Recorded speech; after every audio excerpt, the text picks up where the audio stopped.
Hi, and welcome to On a Mission, where we spotlight those individuals that are really out there living their mission. I'm your host, James Fenimore, and joining me as always is Della Sellers. Della, how are you? I'm fantastic. How are you? Very good. Thanks for asking. We have a great show today. I'm looking forward to it. And we get a chance to introduce you to guys to Miss Kate Reeves.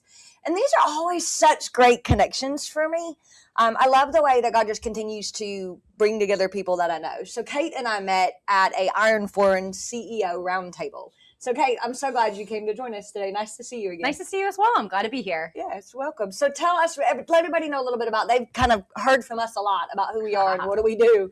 But if you wouldn't mind, will you tell everybody who you are and kind of what brings you to the table? I'm Kate Reeve. I own CommuniKATE Design and Marketing. We're a local boutique advertising agency that specializes branding, websites, marketing strategy, and more. So we work with a wide variety of clients, from nonprofits to local service businesses, from roofing and pressure washing, paver sealing, all of that jazz and everything in between, just really helping the small local community grow in our own backyard. So it's super exciting stuff. Oh, I love it. Now, I know when you and I first met, one of the things we were sitting at as entrepreneurs was how to be the CEO and how to keep our home life stable, right? So we were really looking at our footing faith-wise, our footing in our family-wise, and then our company and our teams. Anything you want to kind of tie into that, or what we want to talk about? Well, that's a balance. So that's definitely a full big question right there. But it is honestly, you really have to effort in every corner. And so I was listening to a podcast, funny enough, this past week, and it was talking about tending gardens. And it's like, yes, you must tend your business garden. And because sometimes I get distracted in that, but your family garden is really important, and your faith garden is important, and your health garden is important. And if you start to focus so much just on the work portion and you let the other gardens fail, well, your work portion is also going to start to deteriorate a little bit, because it's really important to give back to yourself and your family to refill your own cup. And so that's where I'm really working on as an owner, is how to balance it. And it's not always pretty, and I don't always do it right, but you know what? It's about just giving it and just trying and just being graceful with yourself. Yeah, I think that's a good response. You know, I think about one of the ways I've really tried to manage that is order is important, right? Like, I think my faith needs to always come first. My walk with the Lord needs to be my priority relationship I'm working on. Then my family needs to come second. And then from that, where does my church, my community, my ministry, and then my business align well? And I love that you use the concept of gardening. I think about that from our sanctification walk. I always feel like God's pruning and kind of digging out the garden. And as we're doing the things in our life, the things that grow well, we actually prune. Yeah. Right? Yeah. And then if you prune a vine, it actually grows better. And God says, if you'll abide in me, I'll prune. So I'm like, okay, you'll help the things that are bearing fruit. So I love that. How about any thoughts, sir? So right now, with a lot of my clients and even in our community, the collective, we're talking about serving from abundance. And that's what I hear a lot of. Because when you go to serve others or serve your business or your family or whatever, if you're serving from an empty cup, you can't serve. Right. And you think you're supposed to keep showing up. You think you're supposed to do things. So when you said pruning, I was like, this all comes together, because sometimes you do have to prune things out of your life so you can serve from abundance, and also finding those things that you really are passionate about. Because, sometimes I'm on 1122 or like so many people. And I always love it when Pastor Joby talks about people like just empty the trash. Yeah. And I love that. But I think there's an extra step to it. It's like, but also, what has God gifted you with? Right. Because that's where your abundance will come from. If you're serving on empty, if you're an introvert and you have to be on the welcome team, that might be a good lesson for a week or two, but it might also deplete you. So I love that you're talking about how you're in this season of just kind of figuring out how you can be abundant in your service to your work, your family, and God. And what I've really realized is it's okay not to be 100% successful in everything.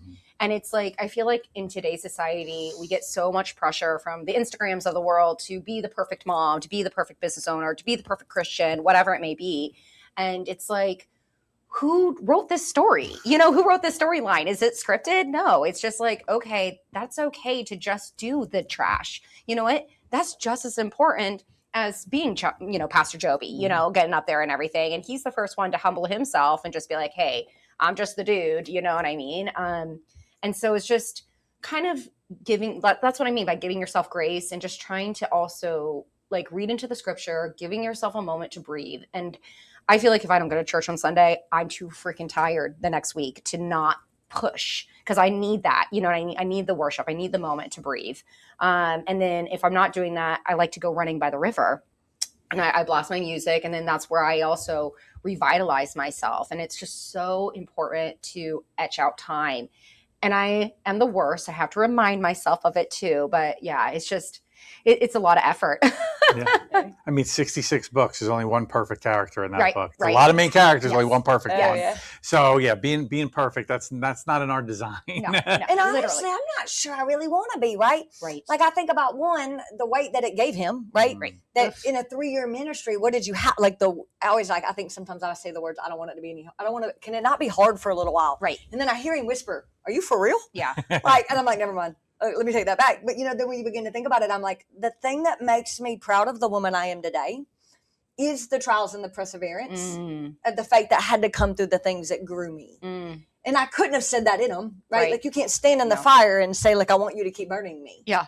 But as I look back at my life in the 20 of like walking with the Lord and trying to be a good entrepreneur and trying to serve my community and trying to be a good spouse and an aunt and those kind of things, I'm like, oh, where do I do abundant? I do abundant when Sunday isn't my day with the Lord. Right. I do abundant when he's my mornings, he's my afternoons, he's my moments in between the meetings where I just stop and say, I invite you back. Yeah. And we've been telling my team lately that our big thing is the fruit of the Spirit is love, joy, peace, kindness, gentleness, meekness, and self-control. The moment that any of us stop feeling that, just stop and go, I invite you back.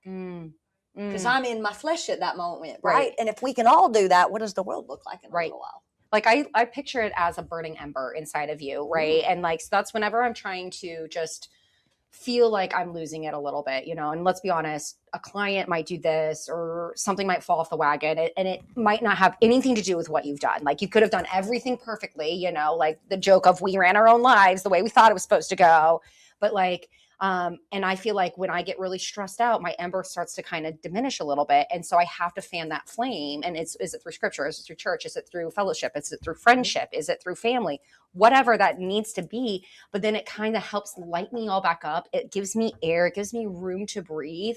So I believe in just fanning that flame with whatever that needs to be. That's good. Thank you so much for joining us today. This has been such a great conversation, and I know our audience is going to really love it. I want you to know all your information can be right below this video. Fantastic. So anybody that's looking for some boutique marketing, this is obviously your place to go. Somebody that knows what's going on and also knows what the source really is all about. And I love that. So thank you so much for joining us today. Well, thank you guys for having me on. Yes. So for Della Sellers, I'm James Senamore. This has been On a Mission, and we can't wait to see you next time.